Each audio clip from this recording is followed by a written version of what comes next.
Welcome to legal web IT. आज की video में हम डिस्कस करने वाले हैं यूडीएचआर को। इस टॉपिक में हम देखेंगे इसका इंट्रोडक्शन, इसकी डेफिनेशन और ये किस तरह forming part of international bill of rights है।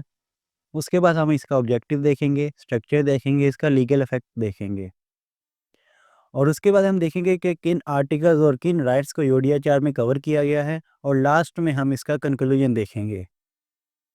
तो अगर आपने अभी तक वीडियो को लाइक नहीं किया तो वीडियो को लाइक कर दें, चैनल को सब्सक्राइब नहीं किया तो चैनल को सब्सक्राइब कर दें। तो चलिए आज का वीडियो लेक्चर शुरू करते हैं। तो यहाँ पे हमारे पास सबसे पहले कुछ सवालात हैं जो कि एग्जामिनर आपसे पूछ सकता है। नंबर 1 पे एग्जामिनर आपसे पूछ सकता है कि which rights are protected under the UDHR, कि किन राइट्स को यूडीएचआर में प्रोटेक्ट किया गया है। नंबर 2 पे एग्जामिनर आपसे पूछ सकता है which document provides a general framework of human rights, कि वो कौन सा डॉक्यूमेंट है जो कि general framework of human rights फराहम करता है। उसके बाद तीसरे नंबर पे provide an overview of the structure of the UDHR, focusing on civil, political, economic, social and cultural rights. इस सवाल में आपने यूडीएचआर के स्ट्रक्चर का ओवरव्यू फराहम करना है। यूडीएचआर क्या है, जो कि फोकस करता है सिविल, पॉलिटिकल, इकोनॉमिक, सोशल और कल्चरल राइट्स पे। ये कुछ मैंने आपको बेसिक सवाल बता दिए हैं जो कि एक एग्जामिनर आपसे पूछ सकता है। तो यहाँ से हमारा टॉपिक शुरू होता है, universal declaration of human rights, जिसकी शॉर्ट फॉर्म है यूडीएचआर। इसका इंट्रोडक्शन है, the universal declaration of human rights was adopted and rectified on 10 दिसंबर 1948। जो आपका यूडीएचआर है उसको अडॉप्ट किया गया था और रेक्टिफाई किया गया था 10 दिसंबर 1948 को। This date is celebrated annually as human rights day worldwide. ये जो आपकी 10 दिसंबर की तारीख है, इसको पूरी दुनिया में ह्यूमन राइट्स डे के तौर पे मनाया जाता है। The document was drafted in Paris, consisting of 30 articles and was unanimously passed by 48 member states of the United Nations General Assembly in 1948। ये जो डॉक्यूमेंट है इसको पेरिस में ड्राफ्ट किया गया था और ये 30 आर्टिकल्स पर मुश्तमिल है। इसमें 30 आर्टिकल्स हैं और इसको पास किया गया था 48 मेंबर स्टेट्स की जानिब से। और ये वो स्टेट्स थी जो कि यूनाइटेड नेशन जनरल असेंबली का हिस्सा थी। सब स्टेट्स ने मिलजुल कर इत्तेफाक राय से इस डॉक्यूमेंट को 1948 में पास किया। The UDHR was framed bye members of United nation commission on human rights, chaired by Eleanor Roosevelt, who played a pivotal role in its creation। ये जो आपका डॉक्यूमेंट यूडीएचआर है, इसको फ्रेम किया गया था United nation commission on human rights के member की जानिब से और इसकी चेयरपर्सन थी एलिनोर रूजवेल्ट, जिन्होंने इसकी क्रिएशन में, इसको बनाने में एक अहम किरदार अदा किया। Roosevelt began discussing the concept of an international bill of human rights in 1947। Roosevelt वो लेडी थी जिन्होंने 1947 में international bill of human rights का कॉन्सेप्ट डिस्कस करना शुरू कर दिया था। The UDHR has been translated into over 500 languages, making it the most translated document in the world. UDHR है, इसको 500 से ज़ायद ज़ुबानों में ट्रांसलेट किया जा चुका है, जिसकी वजह से ये दुनिया का मोस्ट ट्रांसलेटेड डॉक्यूमेंट बन चुका है। It promotes human rights globally, emphasizing equality, dignity and freedom for all individuals। जो यूडीएचआर ये प्रमोट करता है ह्यूमन राइट्स को और ये जोर देता है इक्वालिटी पे, डिग्निटी पे एंड फ्रीडम पे, कि सब इंसानों को इक्वल ट्रीट किया जाना चाहिए, हर इंसान की डिग्निटी है और हर इंसान का हक है कि उसे फ्रीडम दी जाए। ठीक है, ये यूडीएचआर इस चीज़ पे जोर देता है। The document also explicitly prohibits discrimination based on race, gender, religion और other status। ये जो आपकी डिक्लेरेशन है यूडीएचआर, ये वाज़िया तौर पर डिस्क्रिमिनेशन को मना करती है। फिर वो चाहे डिस्क्रिमिनेशन किसी भी बेस पे हो, रेस की बेस पे हो, जेंडर की बेस पे हो, रिलीजन की बेस पे या और कोई भी फैक्टर हो, हर किसी किस्म की डिस्क्रिमिनेशन मना होगी। For the first time in history, the international community embraced a document with universal values, described as a common standard of achievement for all peoples and all nations।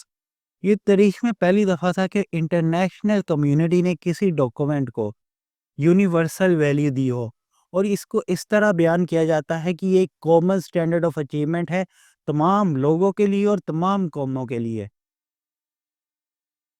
Eleanor Roosevelt famously referred to the UDHR as having the potential to be the international Magna Carta for all mankind.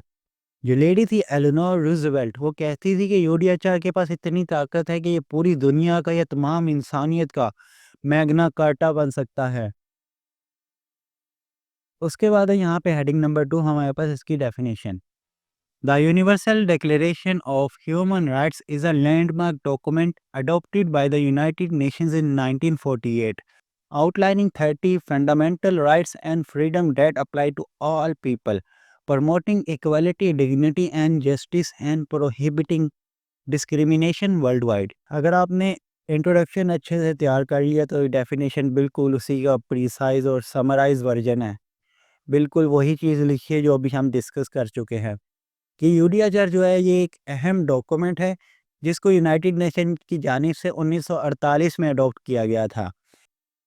इसमें 30 fundamental rights दिए गए हैं और freedom दी गई है जो कि तमाम लोगों के लिए है, और ये प्रमोट करता है इक्वालिटी को, डिग्निटी को, जस्टिस को, और ये मना करता है हर किस्म की डिस्क्रिमिनेशन को। यही तमाम बातें तकरीबन हम ऊपर इंट्रोडक्शन में भी डिस्कस कर चुके हैं। Forming part of international bills of rights. The international bill of human rights consist of 3 की documents that collectively form the foundation of modern international human rights law. जो आपका international bill of human rights है, ये 3 अहम document पर मुश्तमिल है, और ये 3 अहम डॉक्यूमेंट बुनियाद है modern international human rights law की। ठीक है, और वो 3 डॉक्यूमेंट्स हैं आपके यूडीएचआर, आईसीसीपीआर और आईसीईएससीआर। यूडीएचआर जो कि हमारा इस वक्त टॉपिक है जो हम डिस्कस कर रहे हैं, और दूसरे नंबर पे आता है आईसीसीपीआर जिसकी फुल फॉर्म है international covenant on civil and political rights. ये एक बाइंडिंग कोवेनेंट है जो कि डील करता है सिविल और पॉलिटिकल राइट्स से। और जो आपका आईसीईएससीआर है, इसकी फुल फॉर्म है international covenant on economic, social and cultural rights. ये डील करता है इकोनॉमिक, सोशल और कल्चरल राइट्स से। और आईसीसीपीआर की तरह ये भी एक बाइंडिंग डॉक्यूमेंट है। जब ये तीनों मिलते हैं तो आपका बनता है इंटरनेशनल बिल्स ऑफ राइट्स। उसके बाद है objective of the UDHR. The main objective of the universal declaration of human rights is to establish a universal standard for protecting the inherent dignity and equal rights of all people, ensuring freedom, justice and peace worldwide. UDHR का main objective ये है कि ये पूरी दुनिया में कुछ ऐसे स्टैंडर्ड सेट करता है जिसके ज़रिए से इनहेरेंट डिग्निटी को और इक्वल राइट्स को प्रोटेक्ट किया जाता है, और ये इस चीज़ को यकीनी बनाता है कि हर किसी को फ्रीडम दी जा रही है, उसके साथ जस्टिस किया जा रहा है, और ये पूरी दुनिया में अमन की बात करता है। की गोल्स इंक्लूड, इसके कुछ की गोल्स हैं जो कि है प्रमोटिंग इक्वालिटी, इक्वालिटी को प्रमोट करता है कि तमाम इंसानों को इक्वली ट्रीट किया जाए, किसी के साथ किसी भी किस्म की डिस्क्रिमिनेशन ना की जाए। उसके बाद ये बात करता है प्रमोटिंग फंडामेंटल राइट्स। ये प्रमोट करता है फंडामेंटल राइट्स को कि हर इंसान का हक है कि उसको फंडामेंटल राइट्स दिए जाए और उसके साथ किसी भी किस्म की वायलेशन ना की जाए। उसके बाद इसका तीसरा पॉइंट है सेटिंग ग्लोबल स्टैंडर्ड्स। ये जो आपका डॉक्यूमेंट यूडीएचआर है, ये तमाम कौमों को और ममालिक को एक जनरल फ्रेमवर्क फराहम करता है जिसके ज़रिए से वो कौमें या ममालिक अपने लॉज और पॉलिसीज़ को बेटर तरीके से बना सकती हैं। उसके बाद है इसका point number 4, fostering peace and justice, encouraging international corporation to prevent conflict and operation. ये जो आपका यूडीएचआर है, ये इनकरेज करता है कि तमाम ममालिक मिलजुल कर एक दूसरे के साथ ताउन करके काम करें। इसके ज़रिए से लड़ाई झगड़ों से बचा जा सकता है। Empowering individuals, recognising that everyone has rights and freedoms irrespective of race, gender, religion और नेशनैलिटी। यूडीएचआर इस चीज़ को रिकॉग्नाइज करता है कि हर किसी के राइट्स हैं और हर किसी की फ्रीडम है विदाउट एनी डिस्क्रिमिनेशन, बिना किसी डिस्क्रिमिनेशन के।